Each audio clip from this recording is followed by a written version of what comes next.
오늘 본문을 우리가 정확히 볼 필요가 있습니다. 십자가에서 예수님이 달리셨습니다.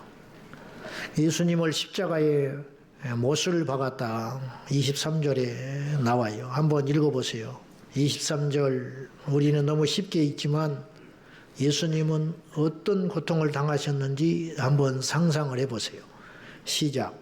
군인들이 예수를 십자가에 못 박고 그의 옷을 취하여 네 깃에 나누 각각 한 깃씩 얻고 속옷도 취하니 이 속옷은 호지 아니야 위에서부터 통으로 짠 것이야. 예수님을 십자가에 못 박기 위해서는 어떻게 했겠어요? 이미 주님은 채찍을 맞으셨고 골고다 언덕에 올라가면서 십자가를 보통 이 얼마나 잔인한 거예요. 사형 형틀 나무 기둥. 우리는 이제 십자가 그러니까 근데 그 당시는 십자가 했겠어요. 우리가 지금 십자가라고 그래. 나무 기둥이죠.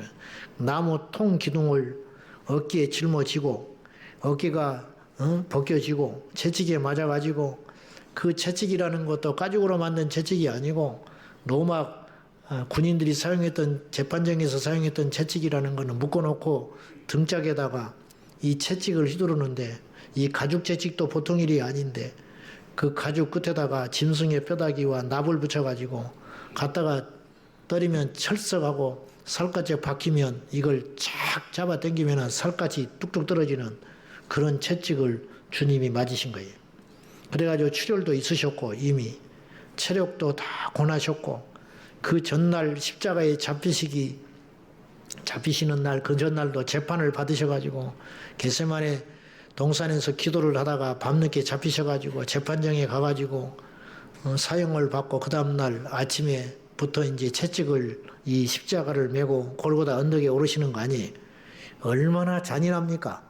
자기가 죽을 나무 기둥을 어깨에 메고 올라간다.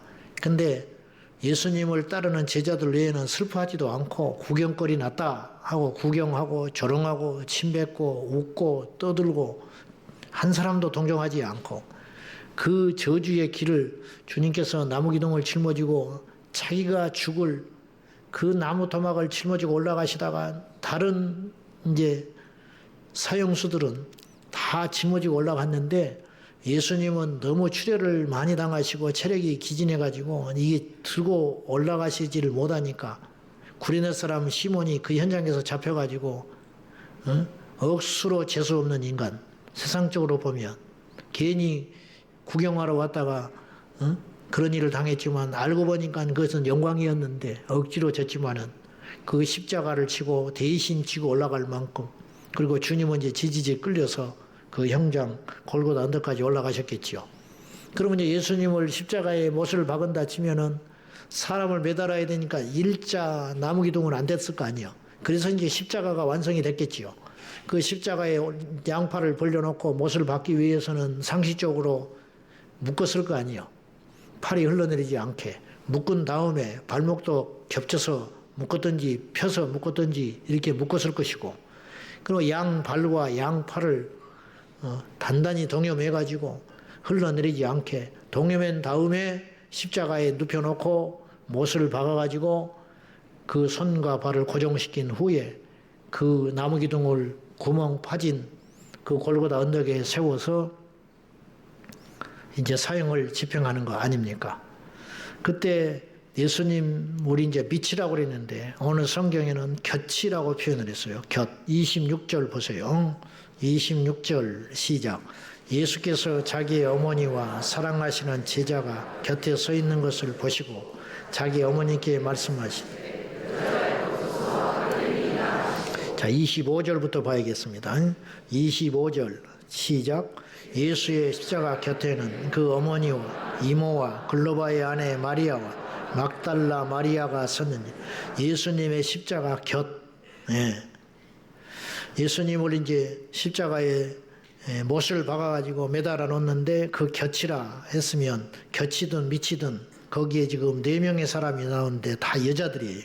예수님의 모친 어머니 마리아 그리고 그 어머니의 이모 그 이름은 몰라요. 그 다음에 글로바의 아내 마리아 이 글로바라는 인물은 여기만 나오는 게 아니고 다른 사복음서에서도 나오는데 예수님의 12명의 제자가 아닌 또 다른 제자들이, 그러니까 성경에 보면 70명의 제자도 있었잖아요. 그 70명의 멤버 중에 하나인지 120명인지는 모르겠지만 어쨌든 예수님의 제자 중에 하나가 글로바예요. 그의 아내 마리아, 그리고 7 귀신 들려서 인생에 망가져 살던, 사람같이 못하게 살던 그 7 귀신 들려서 헤매는 이 막달라 마리아를 주님이 불쌍히 여기셔서 고쳐주신 적이 있거든요. 그 뒤로부터 예수님의 따르는 제자가 되어가지고 이제 십자가에 달린 그 형틀에까지 이 막달라 마리아가 그의 어머니 마리아와 그의 이모와 글로바의 아내 마리아, 마리아가 3명이죠. 마리아라는 이름이 흔했다는 걸 알 수 있죠. 이 3명과 이모까지 해서 4명의 여인이 예수님 십자가 곁을 지키고 있었다, 그런 뜻입니다. 예수님이 마지막으로 남기신 한마디가 다 이루었다 였습니다. 물어봅시다. 뭘 이루셨다는 거예요? 십자가에서 죄인으로 죽으신 분이 뭘 이뤘다고 말을 해요, 상식적으로. 그러니까 이 한마디가 주님의 생애를 다 말해주는 거예요. 여러분이 억울해서 죽든 혹은 정당한 죄값으로 죽든 우리가 만약에 저런 형을 받아서 죽는다면 마지막 할 말은 아니잖아요. 뭘 이뤘다는 거예요, 저분이. 아시는 대로 이것은 원어로는 테텔레스타이라고 부르시고 가셨다는 거예요. 그 테텔레스타이라는 말은 상업적 용어인데, 경제 용어인데, 다 빚을 갚았다, 완불했다. 그게 더 이상한 말이죠.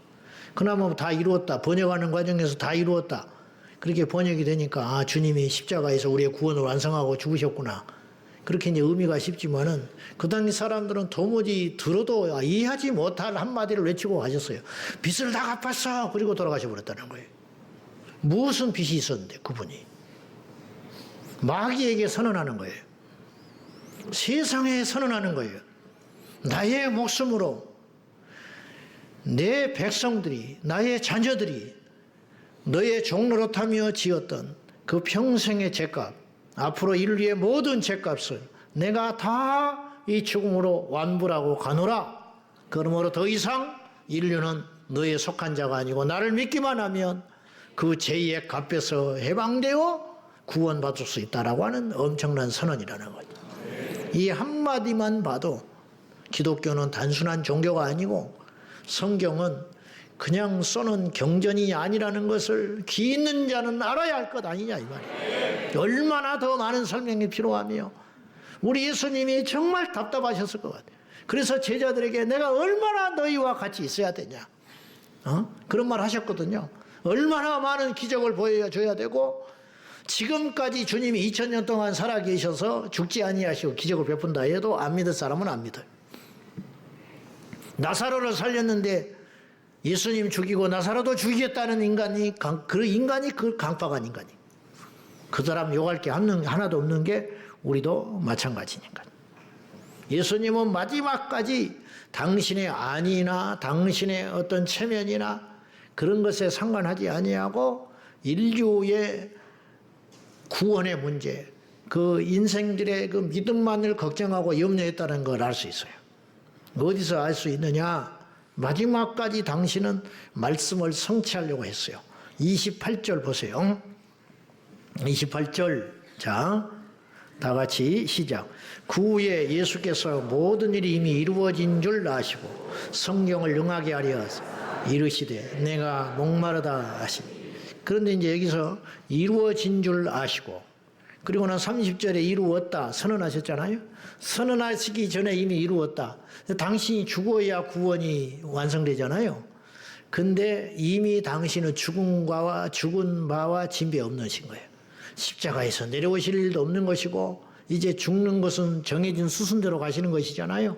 그래서 이렇게 둘러보시고 당신이 십자가에 죽으시고 곧 1, 2분 안에 운명하실 걸 아시고 이미 이루어진 줄 다 아시고 이미 당신이 오신 목적을 다 성취한 걸 아시고 그러면서 한마디를 하셨는데 내가 목마르다.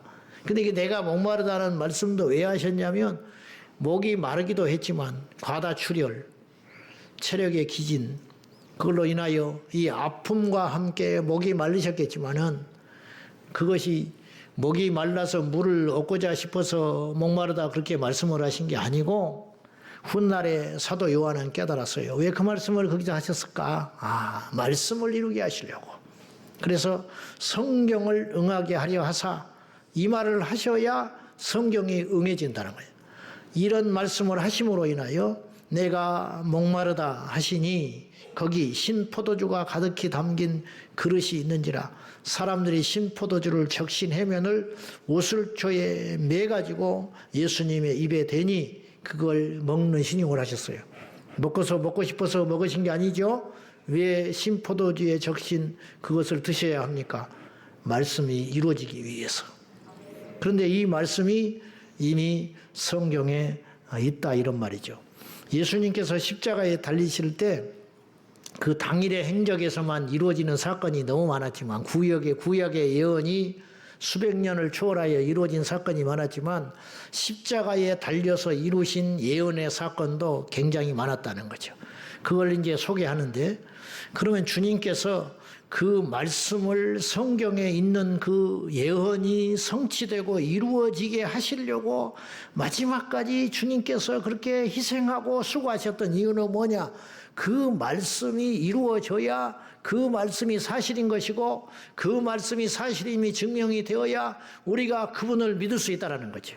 마지막까지 우리로 하여금 믿게 하시려고 마지막까지 성경이 성취되게 하심으로 우리로 하여금 믿음을 주시게 하려고 당신이 메시아인 것을 증명하고 과시하려는 목적이 아니라 성경이 참된 책이라는 것을 인류에게 믿게 하시려고 마지막까지 몸부림치신 그 하나님의 사랑을 저는 이 성경에서 봤어요. 성경 설교를 준비하면서. 그것이 하나님의 사랑이라는 거예요. 밥을 주는 게 사랑이 아니고 생명을 주시는 게 하나님의 진정한 사랑이라. 오늘 본문에서 이루어진 성취가 첫째는 옷을 제비 뽑아 나누리라 하신 말씀이 성취가 됐어요. 자, 시편 22편 17절로 18절 말씀 우리 함께 보겠습니다. 다 같이 시작.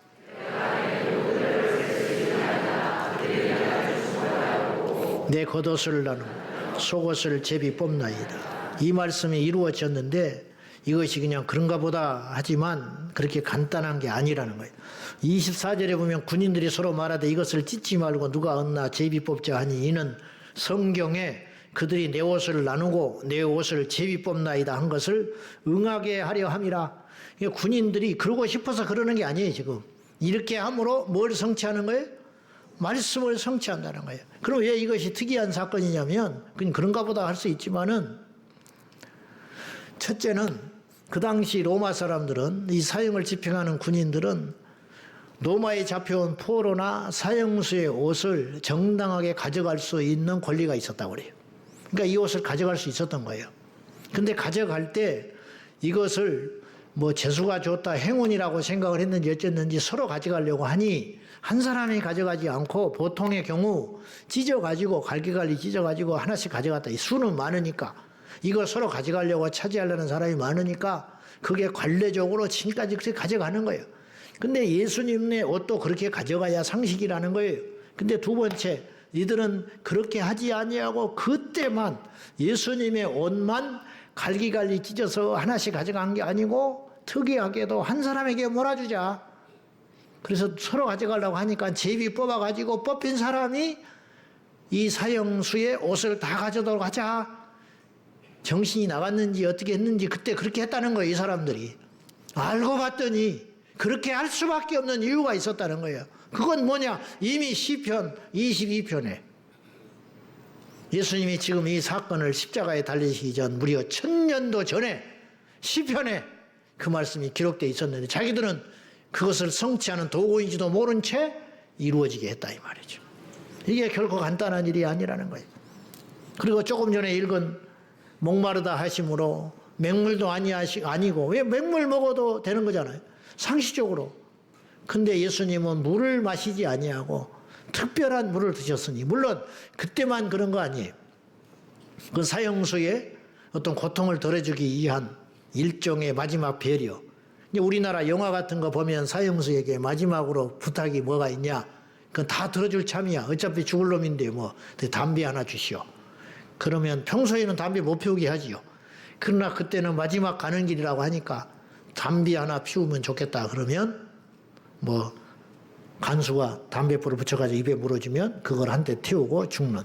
진짜 그런지는 어쩐지 모르지만 영화에 그런 장면이 나오듯이 마지막 목말라 죽어가는 저 사형수에게 줄 수 있는 은총이 뭐냐. 조금이라도 그 순간에 심포도주를 먹음으로 아픔을 덜할 수 있도록 쓸개탄 포도주를 적셔가지고 높이 달려있으니까 컵으로 먹일 수가 없으니까 우슬초에 매여가지고 그걸 적셔가지고 입술만이라도 적셔주게끔 하게 했는데 그것이 예수님 십자가에 달릴 때만 한 건 아니지만은 그동안 해왔지만 알고 봤더니 이것이 성경의 성취더라는 거예요. 시편 69편 21절에 기록이 돼 있어요. 같이 봐요. 그들이 시작. 그들이 목마를 때에는 초를 마시게 하여서 이렇게 이런 짓을 할 거라는 거죠. 이것이 약속의 성취들이라는 거예요. 예수님의 십자가 곁이라고 오늘 본문은 봤지. 우리는 흔히 십자가 밑이다 그랬는데 오늘 본문은 일단 곁이라고 묘사를 했어요. 곁이든 밑이든 거기에 있는 주변에 있는 사람들이 여러 사람들이 있습니다. 마리아는 넋이 나가가지고 마리아는 예수님의 비밀을 누구보다도 잘 아는 분이에요. 자기가 낳았지만 자기가 낳은 자식이 아니라는 걸 알았어요. 그래서 가나 혼인잔치에 이미 증명했잖아요. 뭐라 하시든지 그대로 해라. 이건 경험에서 나온 말이거든요. 분명히 하인들이 감당하지 못할 상식적이지 않는 어떤 말을 하겠지만 들어라. 그러면 반드시 어떤 기적이 일어날 걸 믿었기 때문에 그의 모친 마리아는 무슨 말씀을 하시든지 그대로 해라. 그래서 이제 그런 것들이 성경에 단편적으로 소개되지만 그게 뭐 한두 번이었겠어요. 그런 게 태어날 때부터 이 십자가에 달릴까지의 일생을 모친 마리아는 알잖아요. 그러니까 예수님의 완전한 인간인과 동시에 하나님이셨다는 것은 예수님이 십자가에 달리신 후에 부활을 목격한 마리아와 그의 형제들이 마리아는 이미 예수 그리스도를 믿고 있었다고 나는 보고요. 이 상황 속에서도 그의 형제들이 뒤늦게 믿어가지고 왜냐하면 육신으로 공생의 기간 동안 기적을 행하고 복음 전하고 다닐 때는 미쳤다 하고 잡으러 왔거든요. 형제와 친척들이. 그때만 해도 예수님의 비밀을 몰랐기 때문에 마리아는 그렇지 않지만 그 형제들은 육신의 동생들은 몰랐을 거란 말이에요. 근데 부활하신 주님을 목격했기 때문에 이제는 완전히 달라진 거죠. 그래서 어떤 핍박과 불이익을 당하더라도 예수님을 신으로 인정하고 떠날 수 없었기 때문에 120명이 마가의 다락방에서 모여서 성령 받기를 위해서 기도할 때 그 무리 중에 모친 마리아와 형제와 12제자와 그 밖의 제자들이 모여있다고 사도행전 1장은 기록되어 있거든요. 그러니까 예수님이 부활하셨다는 것은 확실한 사실이고 당신께서 평범한 인간이 아니었다는 것은 이미 이 재론의 가치가 없는 완벽한 하나님이셨다는 거죠. 그 주님께서 십자가의 죽음에도 불구하고 마리아는 넋이 나가서 이게 반쯤 넋이 나가가지고 동공이 풀려가지고 지금 보고 있는 것이고 아무리 육신에 자기가 낳은 평범한 아들은 아니지만 아들로 생각하고 지금까지 산 거 아니에요. 그 아들이 자기 눈앞에서 십자가에 달려서 피를 흘리고 절규하며 죽어가는데 어떤 부모가 그냥 있을 수 있겠어요. 요셉은 일찍이 죽었을 것이고 홀로 키우면서 여기까지 온 거죠. 그 밖에 이제 막달라 마리아니 뭐 구경꾼들이 있는데 그 중에 십자가의 못을 박을 때 낄낄거리면서 천연스럽게 웃으면서 못질을 해야 되는 로마의 군인들이 있었어요. 그건 절대로 나는 과장된 건 아니라고 봐요. 왜냐하면 그런 일이 일상으로 있었고 그냥 집행하는 거니까 양심의 가책도 없이 망나니가 목을 칠 때 양심의 가책이 있습니까? 그냥 자기는 직업으로 목을 치는 것처럼 예수님을 당연하게 죄인이라고 여기고 양심의 가책이 이만큼도 없이 자기들이 무슨 짓을 하고 있는지도 모른 채 십자가에 못을 박아 죽인다. 그럼 묻겠습니다. 십자가에 못 박아 죽인 그들이 죄인입니까? 우리는 어떻습니까? 저는 그들을 특별한 죄인이라고 생각하지 않아요. 그들이 죽인 것입니까? 우리가 죽인 거 아니에요? 응? 로마 군인들이 예수님을 죽인 겁니까? 그렇지 않, 그들은 망나니에 불과하다는 거예요. 망나니에 불과. 그들을 모함하고, 그리고 우리의 죄로 인하여 이 땅에 주님이 오셔서 죽을 수밖에끔 없게 만든 죄, 그 죄의 원흉이 우리들이라는 거예요. 사실은. 저 자신이고. 근데 정작 그 주변에 있는 군상들을 보면은 자신의 죄 때문에 그분이 죽고 있는 조차도 모르는 자들이 있었어요. 이것이 바로 오늘 이 세상의 사람들이에요. 지금 성금요일, 그러나 불타는 금요일이라고 죄를 짓는 인생들이 이 땅에는 무수히 많을 거예요. 살인하고 거짓말하고 탐욕하고 범죄하고 술 먹고 헤매이고 있는 인생들이 이 땅에 부지기수로 많을 것이고, 세상의 이방인들은 그렇다 치고요. 이방인들은 그렇다 치자 이 말이에요. 이방인들은 무슨 말이냐? 로마 군인들은 히덕거리며 낄끼거리면서 예수님의 손과 발목에 못질을 할 수 있다 이 말이에요. 이방인들, 로마 군인들이니까. 제자들은 어디 있냐 이 말이에요. 그때 지금 제자들은 어디 가서 뭘 하고 있냐 이 말이에요. 우리가 제자 아니요. 우리는 오늘 어떻게 지내냐 이 말이에요. 오늘 우리는 어떤 모습으로 인생을 주님의 십자가 앞에서 어떻게 살아가야 되냐 이 말이죠. 그런데 예수님의 죽으심이라는 것은 당신을 팔은 가룟 유다를 위해서도 죽으신 것이고, 그는 지옥에 갔지만 회개하지 못하고, 당신을 부인하고 도망가버린 베드로를 위해서 지금 죽고 계신 것이고, 낄낄거리며 히덕거리며 예수님을 못 박아 못을 치고 잔혹하게 죽이고 있는 로마 군인들을 위해서도 주님이 죽으신 것입니다. 모르지만 훗날에 로마 못을 박았던 그 군인들도 구원을 받았을지 안 받았을지는 모르지만 그들도 주님은 할 수만 있으면 구원해 주시려고 하신 거예요. 그들도 구원해서 제외하지 않았을 것이다 이 말. 그래서 주님이 십자가에 죽으시면서 기도하실 때 주여 저들의 죄를 용서해 주십시오. 저들은 저들이 하는 것을 알아요 몰라요? 모르고 하는, 이용당하고 혹은 도구로 이 십자가에 내가 죽을 수 있도록 누군가는 팔아야 했고, 누군가는 못을 박아야 했고, 누구는 도망가야 했고, 누구는 매달아야 하는 그런 역할을 위해서 저들은 그런 짓을 하고 있으나 저들은 모르고 저렇게 하고 있으니 저들의 죄가 어디에 있겠습니까? 용서해 주십시오. 주님이 그렇게 기도하고 가신 거 아니에요. 그걸 하는 거죠. 그것이 바로 오늘 자기의 죄 때문에 주님이 지금 못을 받고 있는 로마 군인들 때문에 죽고 있는 거 아니에요. 지금 십자가에서. 자기는 알아요 몰라요? 모른다는. 이게 남의 이야기입니까? 저의 이야기고 우리의 이야기라는. 십자가를 볼 때마다 저기에 달리신 주님을 봐야 하고, 주님이 왜 십자가에서 죽으셔야만 했는가? 힘이 없어서 죽으셨다면 우리는 동정할 필요도 없고 믿을 필요도 없는 거예요. 당신의 죄 때문에 죽었다면 수많은 인류의 사형수 중에 한 명이기 때문에 그를 찬송할 필요도 없는 것이고 동정할 필요도 없는 것이고 믿을 거는 더 이상 말도 안 되는 어리석은 짓이라는 거지. 그런데 십자가에서 죽어야 할 이유가 이만큼도 없는 분이 십자가에서 죽으셨다? 그렇다면 이유를 따져봐야 되지 않냐 이 말이죠. 주님이 십자가에 죽으신 이유를 따져보자 이 말. 따져봐라. 뭐 때문에 십자가에 죽으셔야만 했는가? 이사야서 53장 3절과 4절 말씀 읽습니다. 다 같이 시작. 그는 멸시를 받아 사람들에게 버림받았으며 간고를 많이 겪었으며 질고를 아는 자라. 마치 사람들이 그에게서 얼굴을 가리는 것 같이 멸시를 당하였고 우리도 그를 귀히 여기지 아니하였도다. 그는 실로 우리의 질고를 지고 우리의 슬픔을 당하였거늘 우리는 생각하기를 그는 징벌을 받아 하나님께 맞으며 고난을 당한다 하였노라. 그 중에 어쩌면 마리아와 몇 여인 빼놓고는 모든 사람들이 인류의 모두가 주님이 십자가에 죽은 걸 알지도 몰랐지만 안다 안들 하나같이 이렇게 생각했어요. 저럴 때 죽을 줄 알았다. 하나님을 못 오가고 자신을 하나님과 동등한 자라고 말을 하며 망언을 일삼고 선지자 노릇하고 기적을 베풀고 이리저리 까불고 돌아다니더니 결국은 죽는구나. 하나님이 그냥 놔두겠어? 그래서 민수기에도 그렇고 구약에 이르기를 나무 아래에 달린 자마다 저주 아래에 있느니라. 나무에 달린 자마다 저주 아래에 있느니라. 이 말씀을 유대인들은 다 알고 있는 말씀이에요.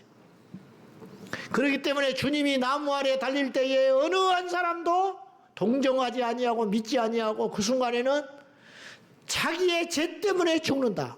하나님이 저를 버렸다. 그렇게 100% 생각했을 거라는 거예요. 우리도 그랬어요. 나도 그랬을 거야. 그 자리에 있었으면. 자기의 죄 때문에 죽는다. 심지어는 예수님이 병 고쳐준 사람조차들도 외면하여 병 나은 건 고마운 일이지만 신성모독하고 하더니 하나님이 죽이시는구나. 그렇게 100% 생각한 거예요. 100%. 그렇게. 근데 그 사건이 구약에 이미 이사야 선지자를 통하여 예언해 놨더라는 거예요.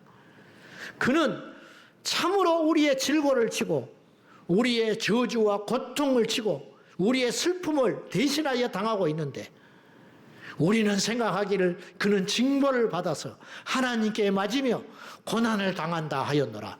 딱 그 말씀이 맞습니다. 어쩌면 이렇게 600년 전에 이사야는 주의 계시 가운데 이런 말을 미리 할 수 있냐 이 말. 그가 찔리면 우리의 허물을 인합니다. 그가 맞으면 우리의 죄악 때문이라. 채찍에 맞으면 우리가 남을 입었다. 이런 엄청난 예언의 말씀을 어떻게 600년 전에 하실 수가 있냐 이 말이죠. 모든 구약의 예언과 사건들이 예수 그리스도께로 집중되고 있다는 거예요. 그 예수께서 오셔서 저와 여러분을 위해 죽어주셨다는 거예요. 그래서 우리가 이 자리에 있는 것이에요. 그래서 우리가 살고 있는 거예요. 그래서 우리가 천국을 갈 수 있는 문이 열게 됐다는 거예요. 그래서 주님이 내가 길이요 진리요 생명이라 나로 말미암지 않고는 누구도 아버지께로 올 자가 없느니라. 왜 주님이 십자가에 죽으셨습니까? 논리적으로 한번 생각해 봅시다. 한 가지 이유나 있는지. 병 고쳐주신 게 죄입니까? 정의를 외치신 게 그것이 죄입니까? 인류 역사상 억울한 사형수가 제법 있었을 거라고 나는 봐요. 상대 진영에 의해서 죄를 뒤집어 쓰고 죽은 사람도 굉장히 많았겠죠. 그러나 인류 역사상 가장 억울한 사형수는 예수 그리스도이셨습니다. 예수님처럼 거룩하고 의로운 존재가 이 땅에 없었기 때문에 물론 좋은 일 하다가 죽은 사람도 있겠지만은 예수님과는 비교가 안 되는 사람이다 이 말이죠. 그분은 십자가에서 죽으실 만큼 죄인도 아니었고 또 하나 그렇게 약한 존재도 아니었어요. 우리는 힘이 없어서 억울해도 꼼짝 못하고 죽는 수도 있어요. 그냥 죄인으로 몰아가지고 죽으면 힘없으니까 죽을 수 있다. 그런 날이 오고 있다는 거예요. 제가 걱정하는 것은. 근데 100번 1000번 양보해서 그렇다 치지만 예수님은 아무리 죄인으로 몰아도 당신이 힘이 있잖아요. 기본적으로 갖고 있는 힘이 있잖아요. 힘. 그래서 주님께서 가룟 유다에게 고발 당해가지고 잡혀갈 때 베드로가 칼을 들고 설치니까 떨어진 길을 말고의 길을 붙여주면서 그래도 안 믿어. 그러니까 이건 택한 자가 따로 있는 거예요. 내가 로마 군인이요. 서로 군호를 맞췄다고 그랬잖아요. 신호를. 내가 입 맞추는 자가 내 스승 예수니 잡아라. 그때 달라들어 잡아라. 그래가지고 납비요 하고 인사하면서 입을 맞추니까 멀리 와서 잡았잖아요. 그때 베드로가 칼을 들고 설친 거예요. 그래서 말고의 기가 떨어졌는데 예수님이 붙여줬어. 딱. 뭐 찰흙이야? 붙여줬어. 그러면 내가 로마의 군병이라면 그걸 보고 벌벌벌 떨면서 못 잡을 것 같아요. 나는 못한다. 네가 해라. 도망갈 것 같아. 근데 꺼리낌 없이 잡아가잖아요. 그건 왜요? 그 도구로 그렇게 쓰시는 거예요. 믿을 자는 믿고 안 믿을 자는 안 믿는 거예요. 한번 상식적으로 생각해봐요. 그러면서 베드로에게 칼로 흥한 자는 칼로 망한다. 절대 그러지 말아라. 그리고 내가 힘이 없어 잡혀가겠냐. 내가 12영, 12군단. 이제 개혁 개정판에는 군단으로 번역을 다시 했는데 12군단이나 더 되는 천사를 불러다가 내가 이들을 멸하지 못해서 내가 잡아가겠냐. 12군단이라는 것은 보통 그 당시 약 6,000명이 1군단이었대요. 72,000명이라는 소리예요. 72,000의 천사를 풀어가지고 이들을 못 멸하겠냐? 사람도 72,000이면 그들은 제압할 수 있어요. 천사 하나가 어떤 능력이 있는지 아세요? 히스기야 시대에 아람 군대가 몰려왔을 때 18만 5천이 쳐들어왔어요. 그들을 하룻밤 만에 천사가 하나가 다 멸해버렸어요. 제가 영어 성경도 보고 다른 번역의 성경도 확인을 해봤어요. 단수예요. 엔젤이야. 복수가 아니에요. 주의 천사 하나가 나타나가지고 아람 군대 18만 5천을 밤중에 송장 만들어 버렸다니까요. 이사야서 37장 36절 봐요. 같이 시작. 여호와의 사자가 아침에 일찍이 일어나 본즉 시체뿐이야.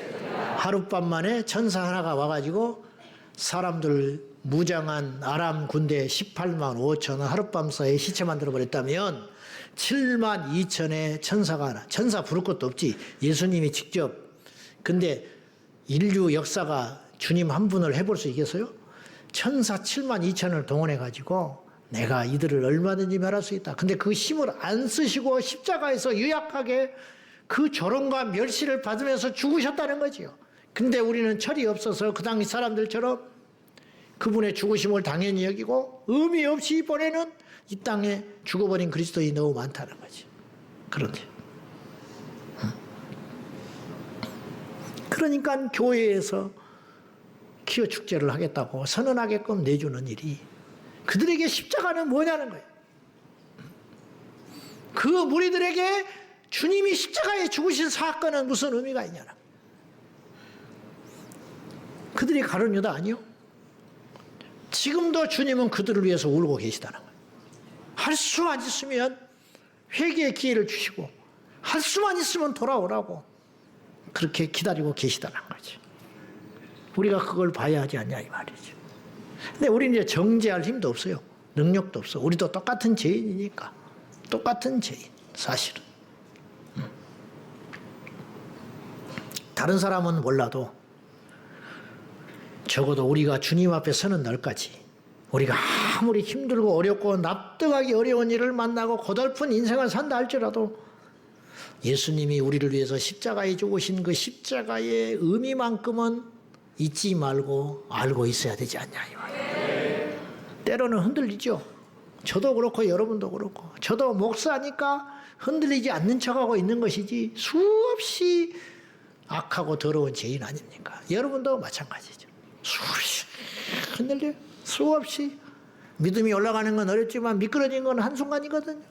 바람과 함께 없어져 버리는 게 믿음이에요. 그냥 날아가 버리는 거죠. 이들은 철이 없었고 구약의 인생들도 십자가를 예표로 보긴 했고 믿기는 했지만 실제가 없었잖아요. 그러나 우리는 십자가 이후의 사람들은 아니에요. 십자가의 의미를 아는 사람들은 아니에요. 성경을 읽으면 알 수 있고 설교를 들으면 알 수 있고 얼마나 이게 복된 세대를 살고 있냐. 십자가 이후에 그렇기 때문에 이방인에게 구원이 선포된 거 아니에요. 우리들에게. 십자가 때문에 구원받게 된 거 아니에요. 구약 같으면 택도 없다는 거예요. 택도 없다는 거예요. 아주 극소수의 사람만 여리고성의 기생 라합 같은 인물들만 극소수의 택함 받은 몇 사람 손에 꼽을 정도만 구약의 인물들 중에 구원을 받았죠. 그러나 지금은 십자가 이후에 모든 전 인류의 십자가만 믿으면 십자가의 의미만 알게 되면 변화가 되고 구원받는 이 은혜를 우리에게 주신 거 아니에요. 이 역사가 우리가 다시 한번 회개하고 하나님께 나가야 됩니다. 뭘 회개해야 되느냐? 첫째는 우리의 양된 모습을 무지하고 어리석은 모습을 하나님께 철저히 회개해야 돼요. 이사야서 53장 6절 보십시다. 다 같이 시작. 각기 제 길로 갔거늘 여호와께서는 우리 모두의 죄악을 그에게 담당시키셨다. 양 같아가지고 무지하고 아무것도 몰라.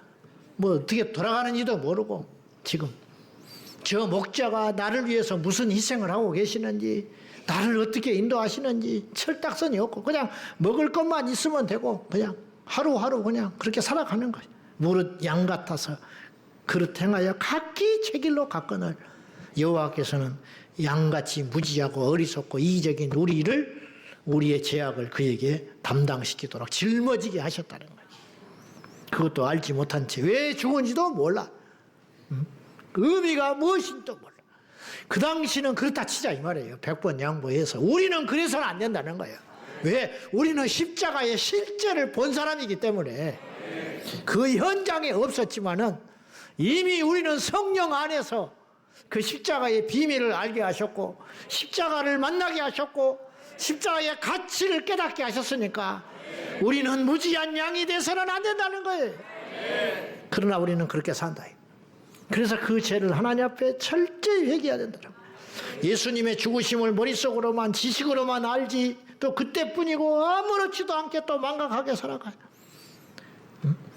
나의 죄 때문에 나의 잘못 때문에 어떤 사람이 평생 고통을 받고 급기야 죽었다면 평생 우리는 그 양심의 찔림으로 아무리 나쁜 인간이라 할지라도 어떤 부모가 나를 위해서 대신 차가 달려오는데 나를 밀쳐내고 당신께서 죽으면서 나를 보고 네가 죽지 않고 내가 죽어서 다행이라고 마지막까지 그 피를 흘리면서 미소 지으면서 죽었다면 그 장면을 내가 어릴 때 봤다면 평생 그 어머니의 죽은 날을 어찌 잊으며 세상에 사는 동안에 뻘짓을 하다가도 어머니가 생각이 나서도 그렇게 안 사는 게 인간 아니냐 이 말이야.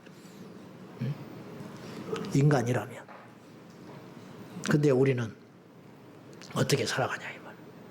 마치 주님이 비유로 말씀하신 것처럼 1만 달란트 빚진 자는 1만 달란트 빚을 1만 달란트는 34kg의 금인데 1달란트가 34kg 1달란트가 1만 달란트를 오늘날 1g이 15만 원이더만 금이 어느 시세로 그걸 계산을 해보니까 50조예요. 50조 1만 달란트의 가치라는 건 50조의 돈이 우리 주님이 이제 좀 크게 이야기하신 거죠. 깨닫게 하시려고 50조 빚진 사람을 용서해 줬어. 탕감해 줬어.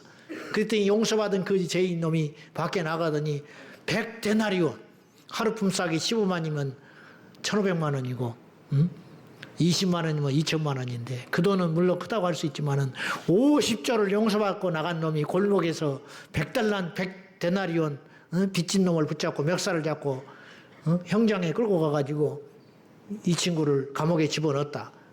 그러면 그것을 누군가 민망해서 이야기를 해준 거예요. 당신이 50조 용서해준 그 인간이 밖에 나가서 저짓을 합디다. 그러면 용서해준 그 주인이 그냥 있겠냐 이게.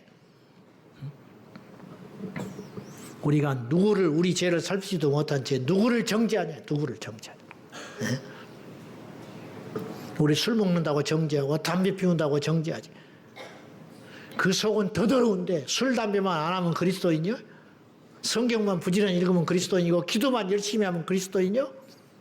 내 아내를 들여다봐야 내 안을 내 속에 있는 이 더럽고 이 어두운 이 악하고 더러운 소이들은 나만 알지 누가 알겠어요. 우리는 다 1만 달란트 빚진 죄인이라는 거예요. 그걸 깨달아야 다른 사람을 함부로 정죄하지 못하는데 그걸 깨닫지를 못하니까 끊임없이 정죄하고 시기하고 미워하고 판단하고 그렇게 살아가는 우리의 죄를 우리가 하나님 앞에 철저히 회개해야 된다 이 말이죠. 현장에서 가늠하다 잡힌 여인을 돌로 들어서 치려고 할 때 너희 중에 죄 없는 자가 먼저 쳐라. 거기 둘러선 사람 치고 가늠 안 한 놈이 한 명도 없는 거야. 사실은 들키지만 않은 거라. 들키지만 다 옛날에 가늠한 놈들이고 지금 가늠하고 있는 놈들이고 도둑질하고 있는 놈들이고 주님이 글로 쓰셨다고 하잖아요. 뭘 쓰셨는지는 모르지만 학자들이 추측하기는 그 모인 무리들의 죄의 몫을 거기다 썼다는 거예요. 죄를. 희끗희끗 쳐다보면서 너는 도둑놈, 너는 사기꾼, 너는 현재 바람 피우고 있는 놈, 너는 어제까지 가늠한 놈. 근데 이 여자를 잡아다가 돌로 치라고 죽이라고 그래? 그러니까 그걸 알고는 흠쩍흠쩍 놀래가지고 전부 돌을 버리고 도망가 버렸더래. 너를 정죄한 이가 있느냐? 없습니다. 나도 너를 정죄하지 않는다. 예수님도 정죄하지 않는다는데 우리가 무슨 자격으로 정죄를 하냐고. 예수님도 정죄를 안 한다는 그 깨끗하고 의롭고 완벽하신 분이 정죄하지 않는다는데 우리가 무슨 수로 정죄하느냐고. 가라. 거기 다시는 죄를 짓지 말아라. 해방해 주셨더라. 그것이죠. 우리가 오늘 결단해요. 양된 우리의 모습 무지하고 어리석은 이 강팍한 우리의 마음을 하나님께 철저히 회개하는 이 밤이 되기를 바랍니다. 마지막으로 우상 숭배의 죄를 회개해야 돼. 주님의 죽으심 앞에서도 물질의 욕심을 버리지 못한 채 태연하게 제비뽑아 옷을 나눠 가졌던 로마 군인들의 모습이 오늘 우리의 모습이라. 모든 죄의 시작과 끝은 바로 우상 숭배. 구약에 이스라엘 백성들이 짓는 많은 죄악들이 있었어요. 그 죄 중에 하나를 뽑으라면 무엇 때문에 그런 짓을 하고 있는가? 불순종하고 거짓말하고 살인하고 쟁투하고 시기하고 미워하고 간음하고 주의를 범하고 이런 모든 죄 중에 죄, 무엇 때문에 도대체 그런 일이 일어나고 있느냐? 오늘 우리도 마찬가지. 어떤 사람은 마음속으로 살인을, 어떤 사람은 마음속으로 간음을, 어떤 사람은 마음으로 도둑질을, 또 실제로 도둑질을, 교회만 다니면서 사기치고 있는 것들도 있으니까. 거짓말을, 술수를, 음모를, 파당을 짓고, 교회를 흔들고, 성도들의 영혼을 실족시키고, 탐욕을 부리고, 그러면 그런 모든 것들이 수천 수만 가지의 죄라고 할 수 있지만은 들어가면 오직 하나의 죄가 딱 나타나게 된다. 그게 뭐냐? 우상 숭배. 내 자아. 하나님 외에 다른 어떤 것이 내 안에 차 있기 때문에 일어나는 죄라. 그렇게 볼 수 있는 거죠. 그것을 우리 하나님 앞에 철저히 내려놓고 회개해야 오늘 이 밤에 우리가 십자가의 의미를 깨닫는다. 그렇게 볼 수 있습니다. 결론입니다. 예수님의 십자가의 가치는 너무 크고 강한 것이었습니다. 그 은혜를 헛되이 받지 마십시오.